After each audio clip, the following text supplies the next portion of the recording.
It's time for the Rick Smith Show. Now, here is the voice of the working class, Rick Smith.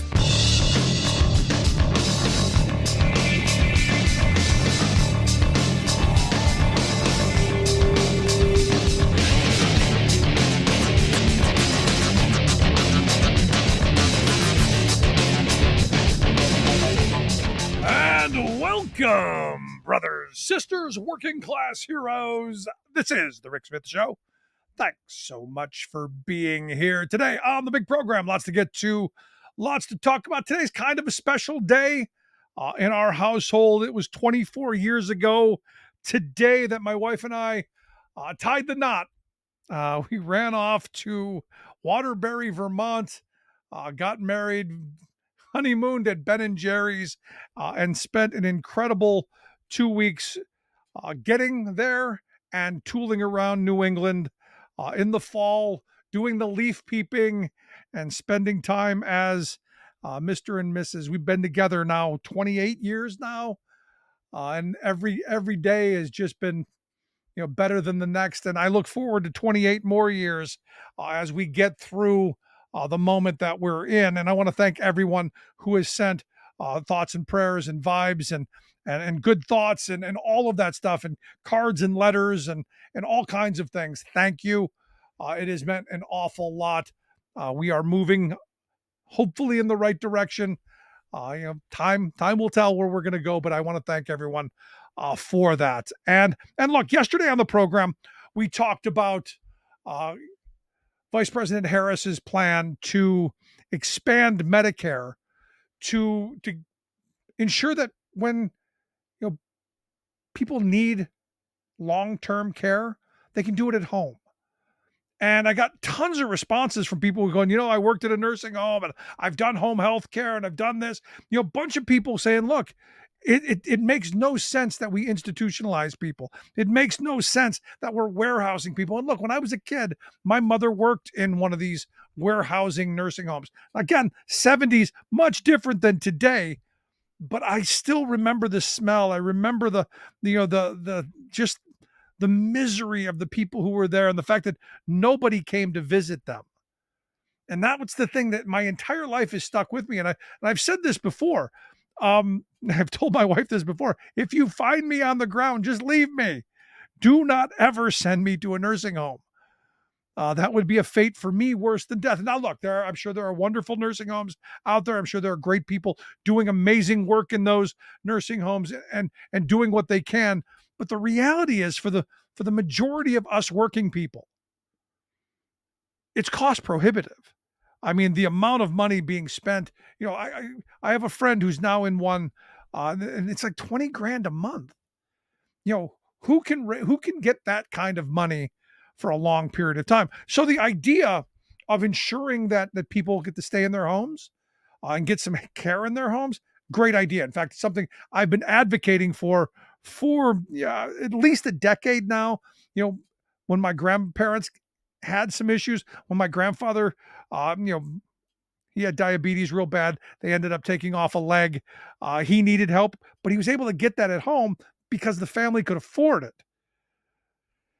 Now to say, as part of Medicare, we're going to ensure that everyone gets that everyone gets to stay in their home. This is huge. And it's the kind of aspirational politics that I've been talking about for a long time. The idea that we can make lives better. The idea that we can do big things. And, I talk about aspirational politics a lot. And the reality is it's only possible if we're aspirational, if we demand better, if we want better. And we stop voting for the worst among us. And, the thing that gets me is I keep hearing, well, we need to solve greed problems with greed solutions. We should need to throw more money at it. We need to throw more money into nursing home care. No, a lot of that gets institutionalized. We've been privatizing, nursing homes for years now. Wall Street, vulture capitalists, big money, they've bought a lot of it up.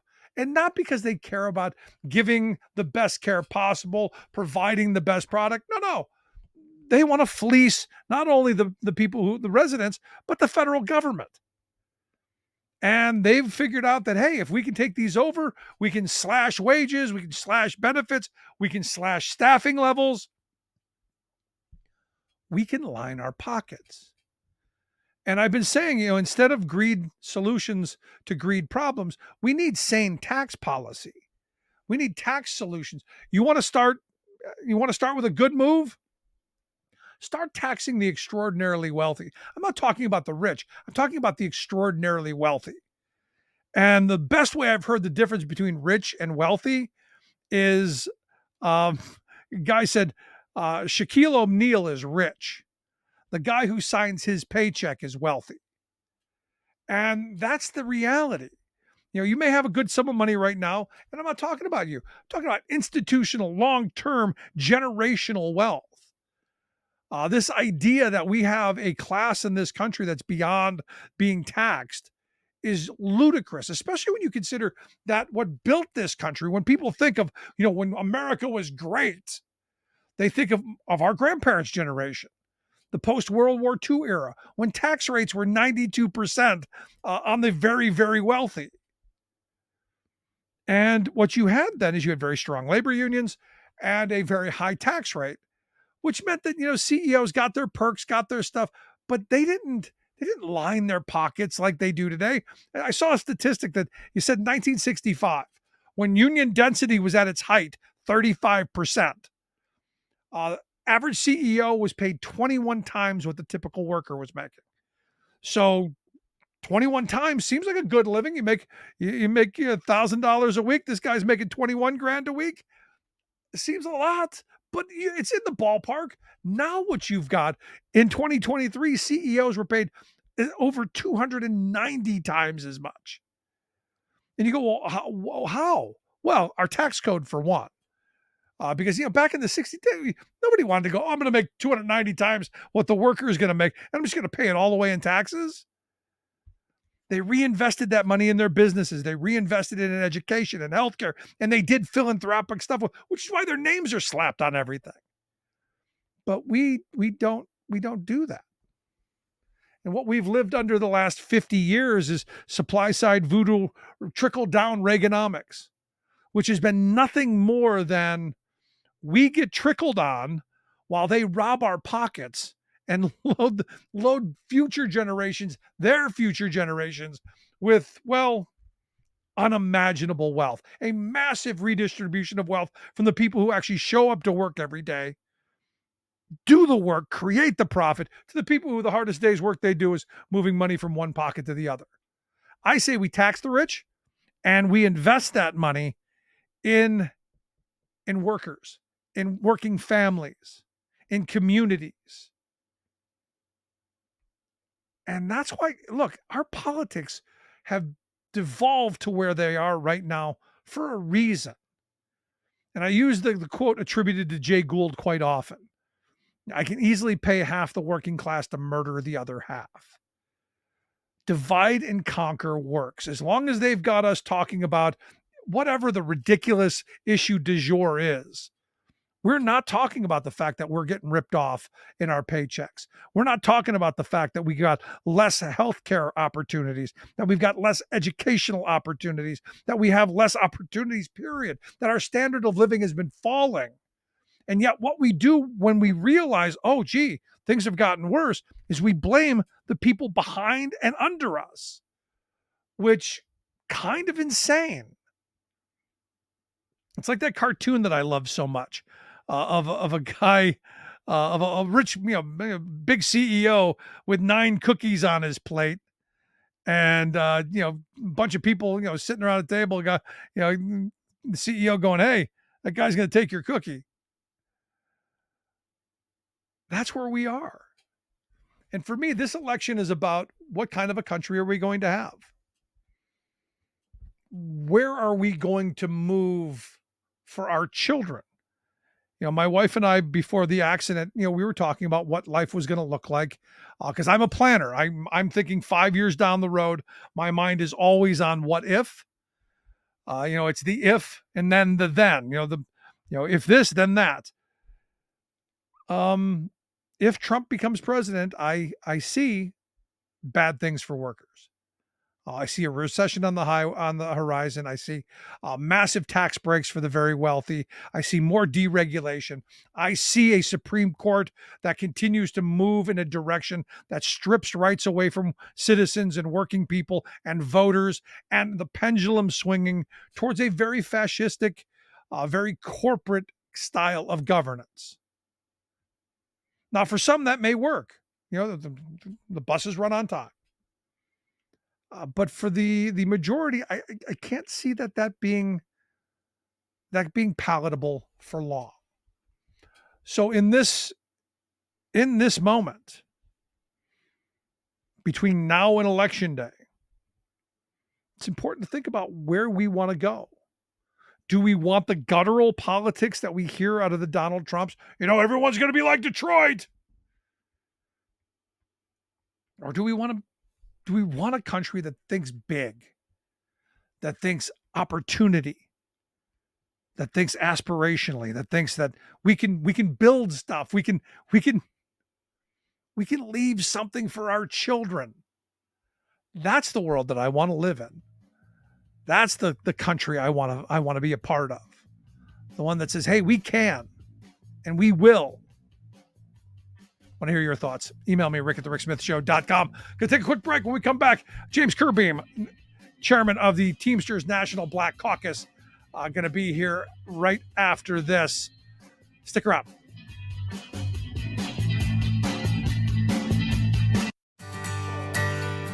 From the steel mills of Pennsylvania to the auto factories of Michigan to the modern makers movement, manufacturing makes our nation great. I'm Scott Paul, president of the Alliance for American Manufacturing. We bring business and labor together to advocate for policies that everyone can agree on. Together, we can strengthen manufacturing and create good-paying American jobs. Help us keep it made in America.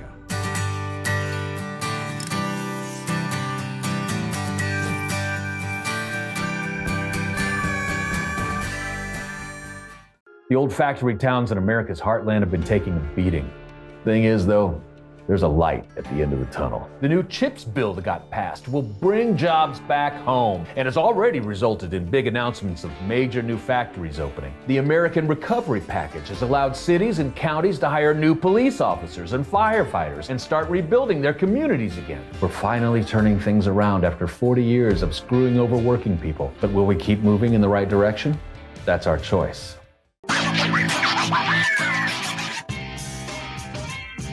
So labor reporter Stephen Greenhouse has got a new article out talking about how unions are right now stepping up their efforts, knocking on doors, making phone calls, kissing babies, doing whatever they've got to do to wake up the membership to realize that Donald Trump is not their friend. Remind them of what 4 years of Donald Trump looked like for organizers who want to join and form unions, for union leaders who had to go and fight before an NLRB that was extremely hostile. Kind of a reminder, if you will. I don't think you should need one. I lived through it. It was bad. But here to share some thoughts on, well, what organizations are doing and what members are doing. I've asked my good friend James Curbeam to come talk with us. Curb is the chairman of the Teamsters National Black Caucus. He's also a member of Teamsters Local 480 in Nashville, Tennessee. You may remember me talking about Curb and the Teamsters National Black Caucus and the courage it took to come out in the face of the International Union, waffling on what they were going to do and actually endorsing the Harris-Walz ticket. So, Curb, thanks for taking time for us. No problem at all, Rick. Great seeing you. Great being here. And thank you for having me again, brother. So let's start with that. I mean, it was an act of courage, I believe, by you and the other members of the Teamsters National Black Caucus to, in a moment when the leadership of the International was waffling and all of us knew he was going to head towards a non-endorsement, that you guys came out and said, nope, we're going to make this endorsement. We're going to stand by it. We was less than 90 days away when we decided to endorse the Harris-Walz campaign. And it was a no-brainer. And we knew that we had to step up and make it happen because we needed to get boots on the ground, especially in the battleground states of Michigan, Pennsylvania, Georgia, Arizona, Wisconsin, even North Carolina. We got to make sure that we're leading from the front and we're telling not only our members, but our families and our friends what the right thing is. And as you say, in Greenhouse also, Trump is not labor's friend. At no point. But here's the thing, and this is why I'm glad you brought this up. Um, we're only 20 some odd days away from election time. I have still not heard from my union on a position on any get out the vote activity, any organizers on the ground. And I got to tell you, for me, I look at that as a massive win for Donald Trump. And look, I would argue a tacit endorsement. Oh yeah, and it's sad to say that we have labor leaders that are afraid to talk to the membership and tell the membership what is actually good for them. We got to remind people what is good. Just like I know my wife had to remind me that a salad is good for me. I may not always like it because I love my steak and potato, but she reminds me that the salad is good for me, and she don't mind having that hard conversation with me. And that's what we got to do with our members as leaders, is to have the hard conversation. Because as you say, I lived under Donald Trump leadership in the White House and organizing workers and talking to workers, forming new unions, and also just dealing with the the NLRB board appointees that he put in place. Oh, tell me about some of that because again, we've got people with very short attention spans, very short memories. I point to the fact that Peter Robb was the general counsel of the National Labor Relations Board under Donald Trump, a guy who was instrumental in Reagan firing the Patco workers. That's how far back his anti-labor bona fides go. But now we've got somebody who's just fantastic and doing incredible stuff. It seems like a no-brainer. But walk me through some of your experiences during those 4 years of the Trump term. Well, it was harder dealing with actual RCs. When I say RCs, those are uh, actual union elections. When you file for election, you had to go through more difficult steps of filing, a longer period in between the time you filed and actually having an election. And that gives the company time to beat up on workers and actually having captive audience meetings, which I'm going to talk about that in a second.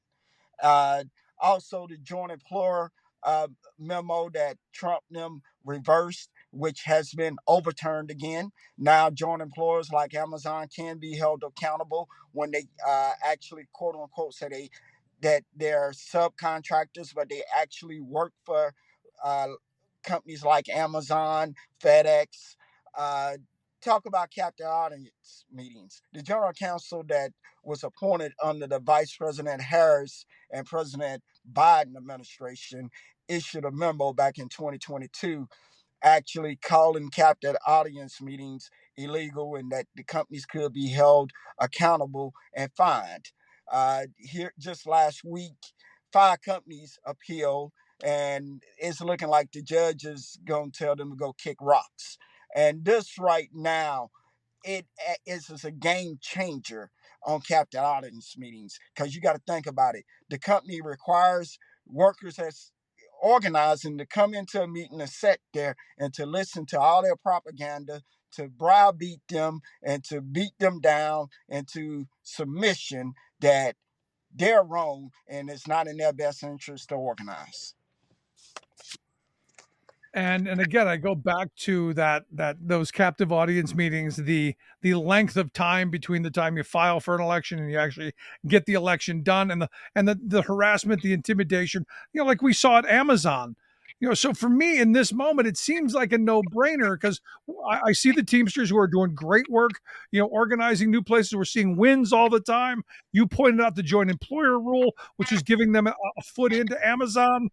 There's some great stuff. I'm still trying to figure out, literally scratching the head, why a non-endorsement. And I give you this one too. It's a it, it's mind-boggling that this 45, I call him 45 because I really don't like calling his name, Trump. He laughed with Elon Musk about him firing striking workers. That's our biggest tool in our toolbox. That should have been right there, that minute. The second that video came out, that audio came out, that should have been, sorry, you're out of the running. We're going the other way. It should have been that immediate. So I remind my friends that are sometimes confused about who he is, and especially the UPS folks. He laughs at what we have to to actually hold a company accountable. The biggest tool that we have is withholding our labor. I know that the brothers and sisters up in 283 don't find it funny, wouldn't find it funny that a potential presidential candidate is laughing at them being on strike and holding the company accountable. And Trump said in an interview a couple of days afterwards, when our general president called it economic terrorists, that he actually said that our general president was a great guy, and he would understand better than anybody why Elon Musk done what he done. I, I, I don't see no labor leader finding it funny that a elected official is laughing at any striking worker being terminated, harassed, or any retribution coming towards them for taking action and standing up for themselves. Now, I wanted to ask you because, as an organizer, I'm sure you're seeing what's going on. There's a movement of Teamsters against Trump. There's a movement of grassroots member-driven campaign to do the education that the international and Sean O'Brien has failed to do. Are we hopeful that this is going to reach people, or do you think this is not going to be enough? Because I got to tell you, I fear this non-endorsement is going to be enough to get Donald Trump to win a Pennsylvania or a Wisconsin, because Teamsters aren't doing the work of educating their members and allowing them to go, both sides suck. Yeah. I hope that the likes of Local 200 in Wisconsin, the Joint Council in Wisconsin, Local 623 in Pennsylvania, Local 502 in Pennsylvania, uh, the Joint Council 53 in Pennsylvania. I hope that their actions and their growth in the Teamsters National Black Caucus members in those states actually help us get over the hump. I know other unions are out beating the streets. The CLCs, the AFL CIO. I was out knocking doors last weekend here in Tennessee with Tennessee for All. So we got to make sure that we engage our members and meet our members where they at.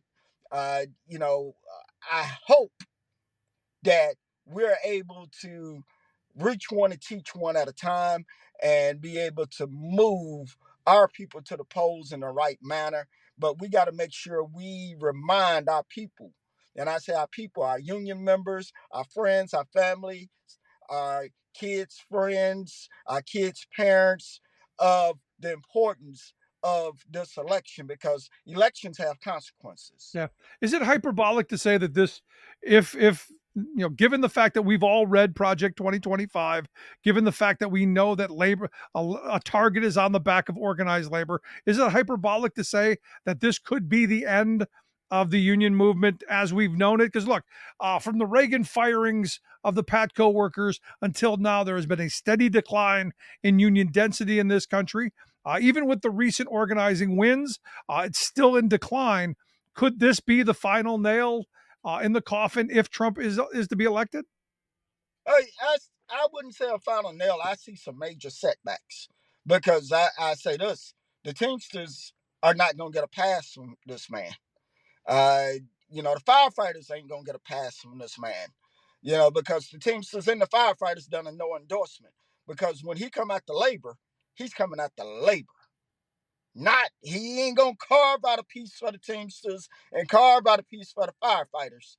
The firefighters may get a little bit of more money, but at the end of the day, labor will be under attack. And I think some of us forgot stop the war on workers, that was created because of Trump. He the reason that we started that slogan. But some of us has forgot that. So last question I've got for you, as you're out there talking to members, what is the message for them? What are you telling people on their doorsteps? What are you telling folks when you're calling them and saying, hey, can I get a minute of your time to share some stuff with you? Well, first thing I ask, are you planning on voting in this election? That's the first question. I like to see what people's heads are at, because I don't try, just like in organizing, I ain't trying to sell you a dream. I'm not trying to sell you a product. I'm trying to educate you. I like to see where people are at, what they're thinking, and I like to remind them not to vote against their own best interests. Because at the end of the day, some people just don't know. Some people look at the Teamsters National Black Caucus endorse Harris because she's black. By no means that was the case. And by no means that Harris got our endorsement without long deliberation and long conversations, because we looked at the pro-worker stance. We looked at her standing on the side of organizing, standing on her history, what she done in California on that border. We're looking at us going forward in 2025 with a president that will look out for labor and we can actually have a conversation with. Yeah. No. We know Donald Trump is going to lie to us. No, and gonna stab you in the back as well.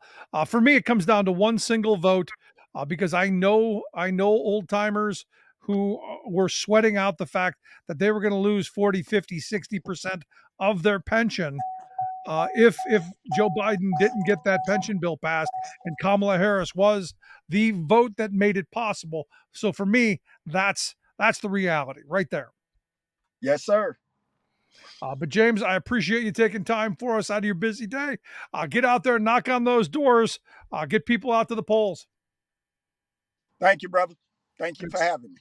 Good stuff. Our good friend James Curbeam.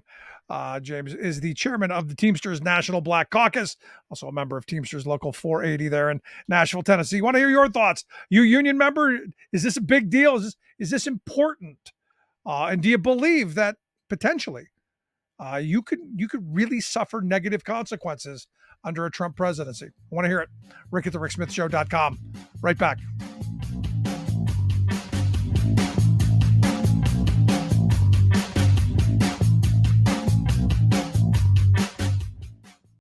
I've been driving buses for 5 years, and my day-to-day routine is I wake up a little earlier than most people. I get on a bus, I go out, I pick up some students and make sure they get to school nice and safe. Here in Fairbanks, Alaska, that can be a challenge because of the winter weather and the icy roads. But I love the job. So the Teamsters are great. They provide us a lot of protections. They've always taken care of their people, made sure that our jobs were secure. We didn't have to worry about whether or not we'd have a job from day to day. And that's amazing, because before we'd be working 4, 6, 8 hours a day and only earning minimum wage. Was real difficult to make a living. And the Teamsters pushed a lot so we make something we can live off of and not have to have a second job. What absolutely gives me peace of mind, the union membership allows me to focus on this job without having to worry about whether or not my family is going to be taken care of. I'm Andrew Case, and I'm proud to be Teamsters Local 959.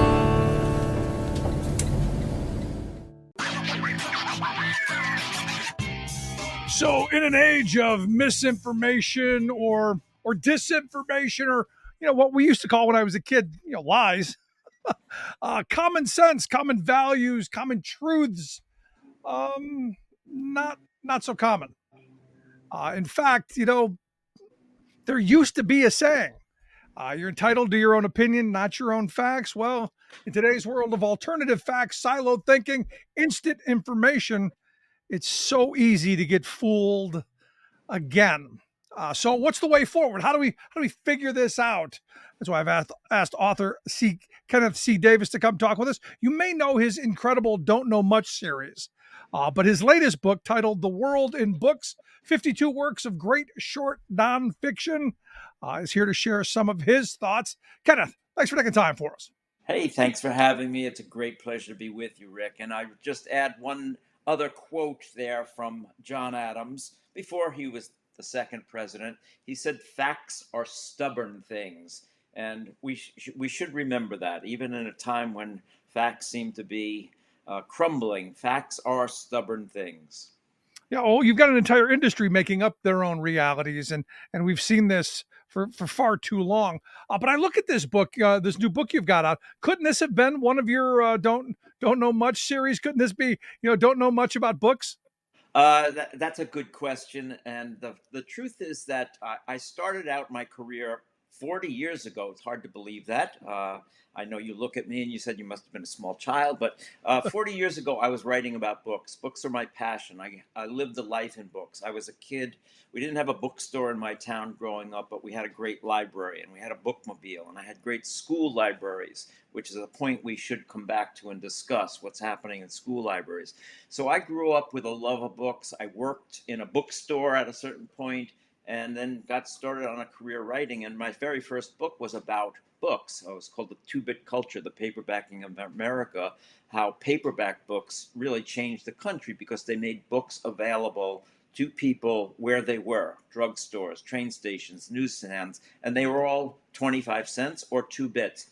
So the world in books is really coming full circle 40 years later. That book was published in 1984. So my passions throughout my professional career have been books and history. Most people know me for, don't know much about history in the other books in the series. Um, in this book, I kind of bring them together because this is a book about books, but it's also about the history of books, the history of ideas, because that's what we're really talking about when we're talking about books. We're talking about ideas. And the introduction, in fact, to the book is called Books Are Weapons in the War of Ideas. It's a quote from Franklin D. Roosevelt. Which is why I do believe there's a faction in this country trying to ban books. I haven't seen many burnings yet, but give them time. There have been a few out there. The book Mouse by Art Spiegelman is a brilliant collection of, it's a cartoon, actually, a graphic novel, I suppose. It's really a memoir, graphic memoir, in which the Nazis are represented as cats and the Polish Jews are represented by mice. And it's a really fascinating and intriguing and singular look at the history of the Holocaust. And a few years ago, it was being banned, and then one teacher in Tennessee, or one pastor in Tennessee, not a teacher, decided it should go into the flames. And I start out this book, The World in Books, talking about what happened in 1933 Berlin. The Nazis burned books, and not a few, a lot of them. They burned thousands of books across the country, most famously in Berlin. Why? It's not because they were dirty books. It's not because they were pornographic books.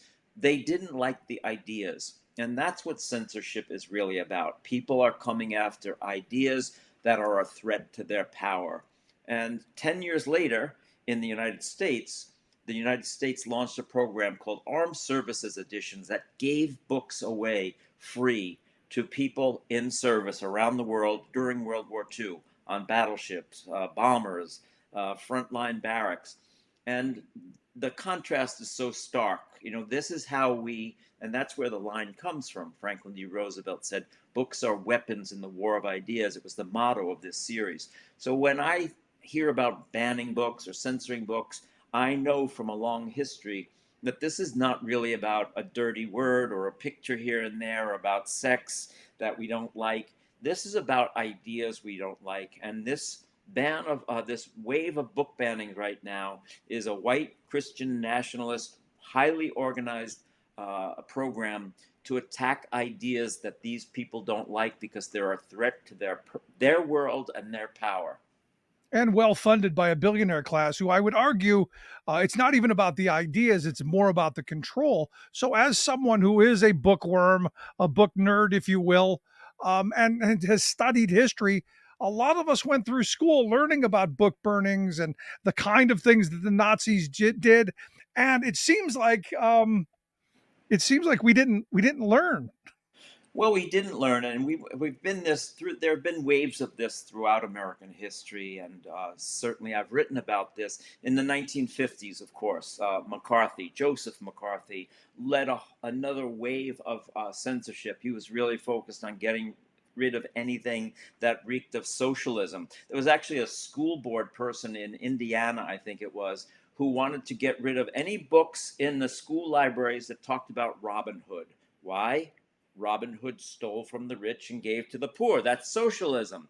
So, it's kind of funny to say Robin Hood was blacklisted. I wrote a piece on my website called that. But uh, McCarthy sent the now notorious Roy Cohen, who was his younger assistant at the time, into the State Department libraries in Europe to clear out books. Again, hundreds of books because they didn't like those ideas.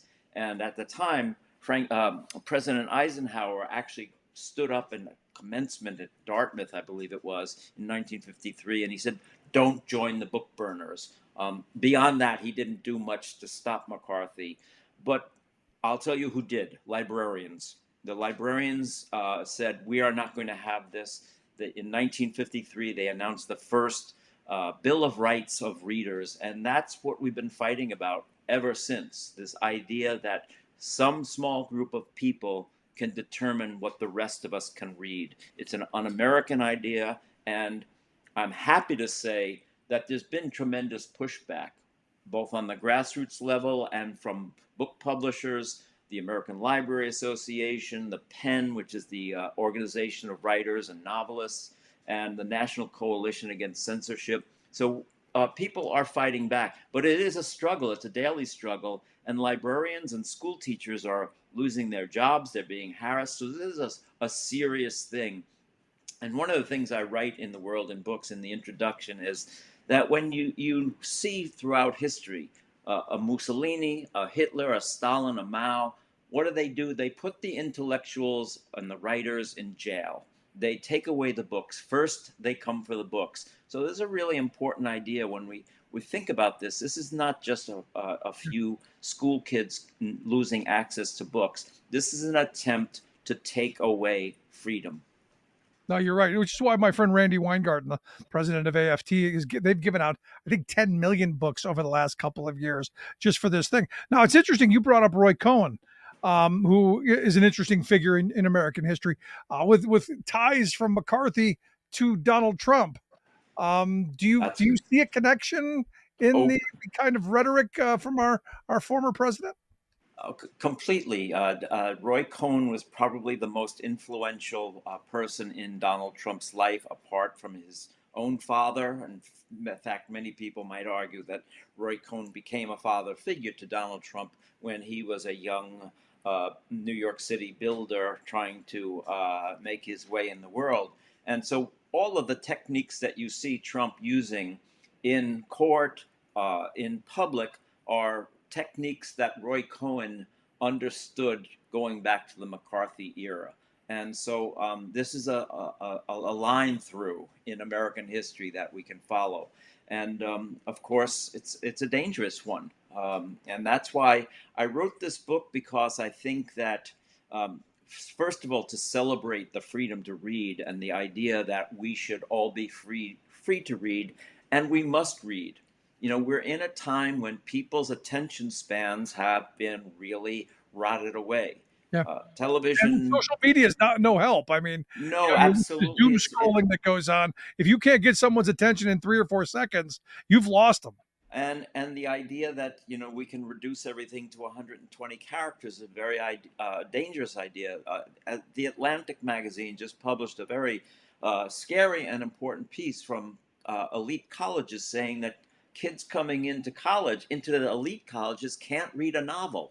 They're not able to read a novel. That's really a distressing idea to me as a writer, as a person who cares about a civic society. We need to read, to learn, to understand, to know, but most of all, to think. Reading encourages thinking, and what we need now more than ever before are people who are able to think for themselves and think critically.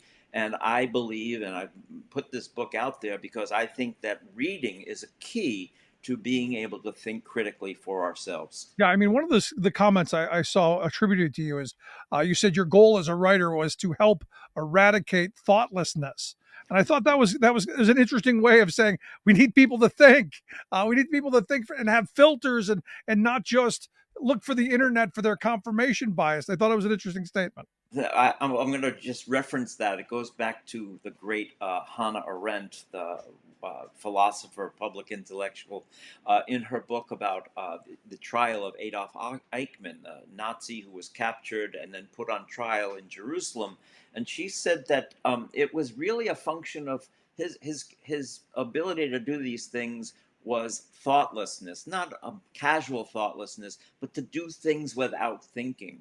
And that's how dangerous the times are that we are in.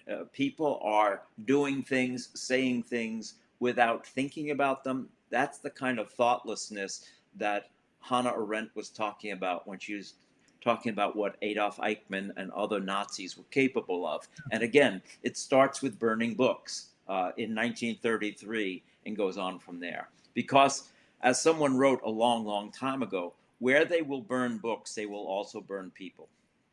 Excellent point. The book, The World in Books, 52 Works of Great Short Nonfiction. I want to get back to this, Kenneth Davis, because look, I look at this and the first thing I thought of as I was going through the list of stories that you threw in here, is this a collection of the forbidden? Because I got to tell you, I've been waiting for that. Join the banned book club. I think kids would love it. I know I would have. Because when I was a kid, there was a rap band called Two Live Crew. Maybe you heard of them, maybe you didn't. They weren't worth hearing of, but they had an album out that was out forever. But as soon as someone said, "Hey, you can't do that, you can't listen," no, it's banned.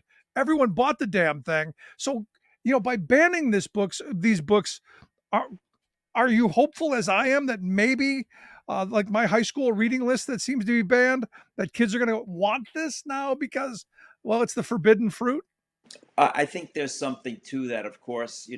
Yes, I know Two Live Crew, and I believe that the parental advisory on albums might have been invented for them. I'm not sure of Yes. that. Somebody might correct me, but it was certainly one And of the earliest as soon as examples they of that. slapped that label on, everybody had to get it.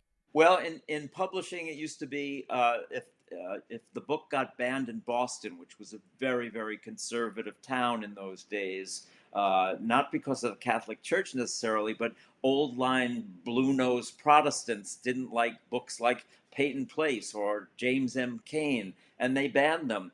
Publishers loved it. They would say "banned in Boston" on the top of the book, and that would be an instant bestseller then. So there's an aspect of that is true. That when you highlight these books that are banned, people then go and want to find out why they're being banned.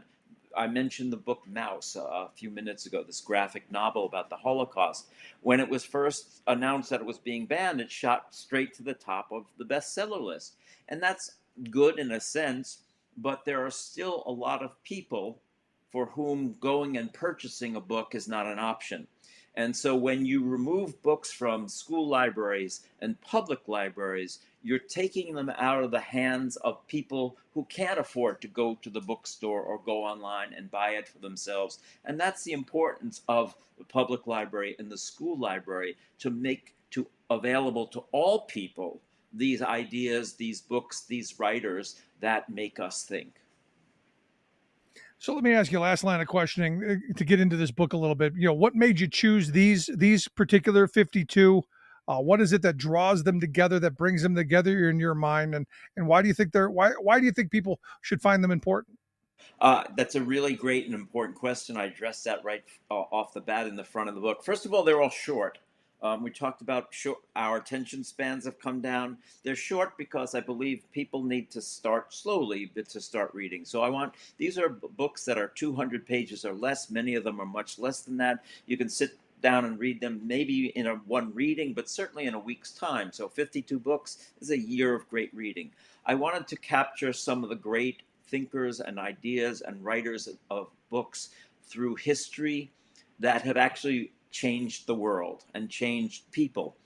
So they start from the earliest recorded literature, the Epic of Gilgamesh and the Book of Genesis, one of the books in the Bible. The Bible is a collection of many books. Genesis is one of them. So those books are there. So I had the first length. Second of all, consequence. Were these books important in their time, and have they continued to be important?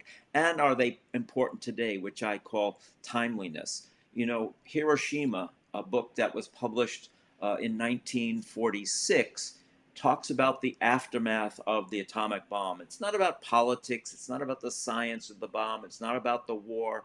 It's about what happened to 6 people after the bomb was dropped. And I was interested to see that the Nobel Peace Prize went to a group that came out of survivors of Hiroshima. So that's the timeliness of this. That was a book that changed my life when I read it as a kid. So I wanted to include that. And finally, the last important thing, I think, is accessibility and the pleasure of the reading. Because, you know, we all had to read books in school and they weren't so interesting. I want people to enjoy what they're reading here and make them think about things that they might have questioned.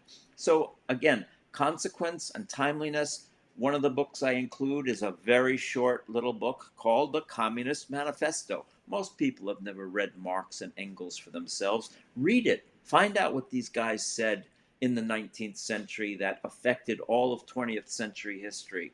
Workers of the world unite. You have nothing to lose but your chains. You know, it was one of the most profoundly influential books in history, but most people have never cracked it open for themselves. Yeah, we've been afraid of it. We've been scared with it. In fact, you know, we've been told socialism's bad. Well, capitalism stole our pensions, our jobs, our future. You know, but you know, hey, you know, socialism's bad. Well, that's why I want people to read and think for themselves, and it's really easy to do. It's a fascinating book, and for each of these books, I not only say what's in the give a little excerpt, say what's in this book. I talk about the authors and the times in which they lived and what happened to them. Of course, we're talking about censoring books. You have to start with, and I mentioned McCarthy. Marx would have been on the top of McCarthy's list to get rid of from the library. So read it for yourself. Don't be afraid of it. And don't let people tell you what's in it. Read it for yourself. Think for yourself. That's what my whole point is here. Yeah. A couple of other quick books that are included in this that might be of interest to you in particular. Nickel and Dimes by Barbara Ehrenreich, book that came out nearly 25 years ago. Very, very consequential. Barbara Ehrenreich was a writer who decided that she was going to take low-wage jobs to see what it was like to survive. She worked as a waitress, she worked as a cleaner, and she worked in a Walmart 20 years ago, nearly 25 years ago. That book is as timely and consequential today, of course, because people are still living from week to week, and worse in many cases. So a really important book for our times, and so well written and enjoyable and fun to write. I quote her briefly saying, you know, when she was working at Walmart, the only thing that mattered was that 15-minute break. You go out and get some fresh air, sit down for a minute, and pee. And that was, you know, really important to her because otherwise she couldn't. And the last one I'll quickly mention, because we talked about book burnings, is Helen Keller, and that might be a surprise to a lot of people. Helen Keller's books were burned by the Nazis because many people don't know that after she was that little girl who learned how to spell water, she became a very, very active socialist. She joined the Wobblies, the International Workers of the World. A very different perception of Helen Keller than we might have. So I included her book, The World I Live In, and talk about her activism. She was one of the founders of the ACLU, something nobody ever told me when I was growing up. No, I didn't know that either. The Wobblies I did, and the burning I did. Not that. Something I'll have to check into. And this book, I hope people will take a look at it. The World in Books, 52 works of great short nonfiction. I think a great resource written by Kenneth Davis. We'll get links out on social media how you can take a look at it. Kenneth, really great talking with you. I hope you come back and talk to us again real soon. It would be my pleasure anytime. Great believer in working class heroes. Thanks so much. Appreciate it. Kenneth Davis, the book, The World in Books, 52 works of great short nonfiction. Check it out. I want to hear your thoughts. Email me, rick at thericksmithshow.com. You going to put this on your reading list? Could be a whole year of good reads. Back after this.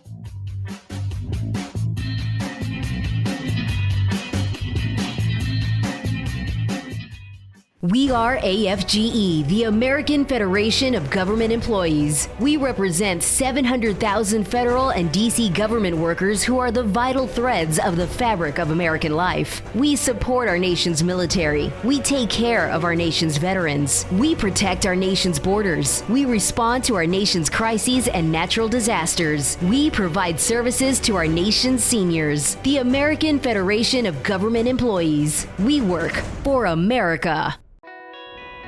It doesn't matter what kind of weather. It doesn't matter what time of day or night.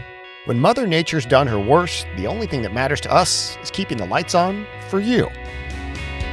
The hardworking women and men of the International Brotherhood of Electrical Workers, dedicated to keeping the power on in communities all across the country. Because when bad weather strikes, we know what matters most. IBEW, the power professionals. I think Kenneth Davis's book is timely in that, we're hearing a lot about censorship, and the right especially. Oh my goodness, the left is trying to make us not use words.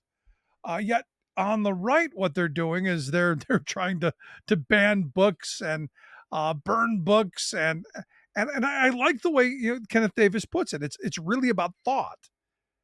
It's really about ensuring that society thinks only a certain way. And we hear a lot from the right about freedom.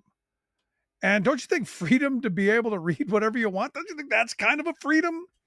Kind of important, maybe something we might want to protect, something that we might want for our children, maybe just a thought. And look, I remember, as Kenneth was talking about, he brought up bookmobiles. In my neighborhood, we didn't have a library. Once every other week, a bookmobile would come through for a couple of hours on a Saturday, and you got everyone rushed there to get what they could, get their hands on. And it did. It opened up other worlds, other opportunities. And I remember reading a lot of sci-fi stuff, a lot of that futuristic stuff, because look, the world that I was living in was not great. I lived in a housing project on the west side of Cleveland. Poverty was everywhere. The man's inhumanity to man was fully on display. So any respite from reality was a good thing. So I remember reading a lot of, the Ray Bradbury's, the books that just would take you to what the future could be. And gave, if not, a moment away from reality, but a thought process.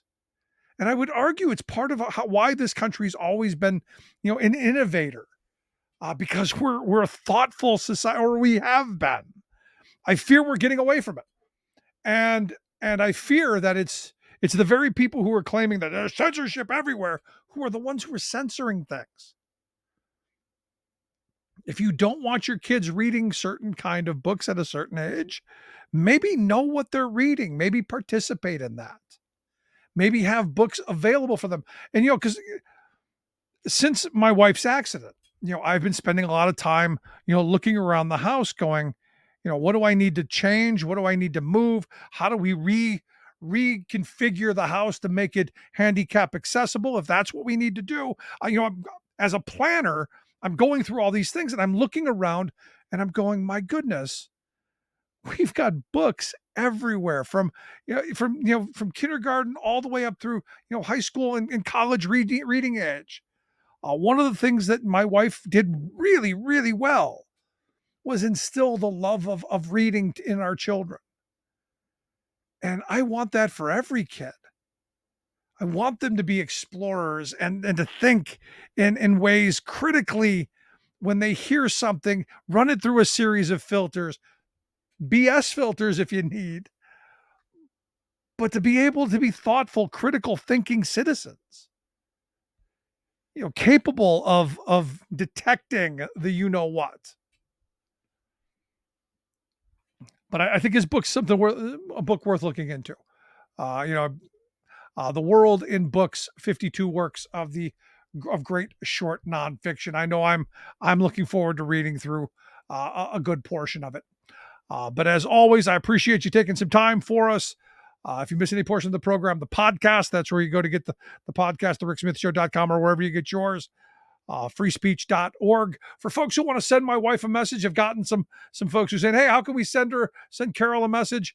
If you want to write letters, Carol, P.O. Box, Carol Smith, P.O. Box 1026, Carlisle, Pennsylvania, 17013. We've really loved the folks who have reached out. Thank you. Again, thanks for being here. We'll see you back here next time.